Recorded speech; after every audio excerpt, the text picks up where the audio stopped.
To call Shalu Sharma from class 11th.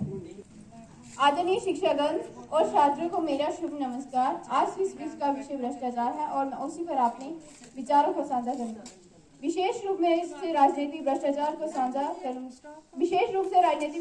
पर हमारे देश के गणतंत्र के बाद सब कुछ राजनीतिक नेताओं और सरकारी क्षेत्रों में शासन करने वाले द्वारा तय होता है।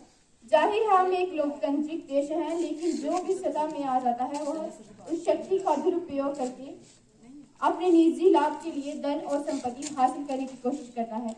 आम लोग खुद को हमेशा अभाव की स्थिति में पाते हैं। हमारे देश में अमीर और गरीब के बीच का अंतर इतना बढ़ गया है कि ये हमारे देश में भ्रष्टाचार का एक स्पष्ट उदाहरण है। यहाँ समाज के एक वर्ग के पास समृद्धि और धन है और वही दूसरी तरफ अधिकांश जनता गरीबी रेखा से नीचे रहती है।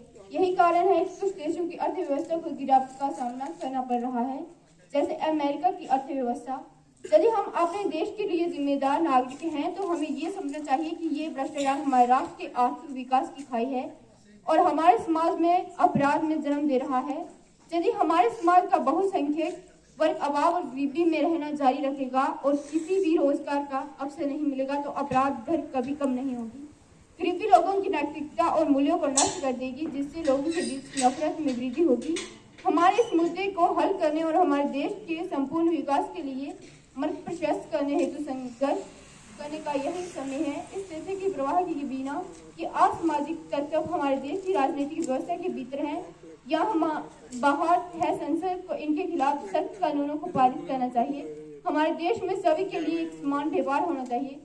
यदि कोई भ्रष्टाचार के पीछे कानून का विचार और मूल्यांकन करता है तो ये अनियंत्रित हो सकते हैं। हालांकि भ्रष्टाचार की रोक फैलाने के लिए जिम्मेदार कानून में मेरा मानना है कि सरकार की नीतियों और कानूनों के प्रति लोगों का गैर गंभीर रूप तथा समाज में बुराई फैलाने वालों के प्रति सरकार का सहारा है।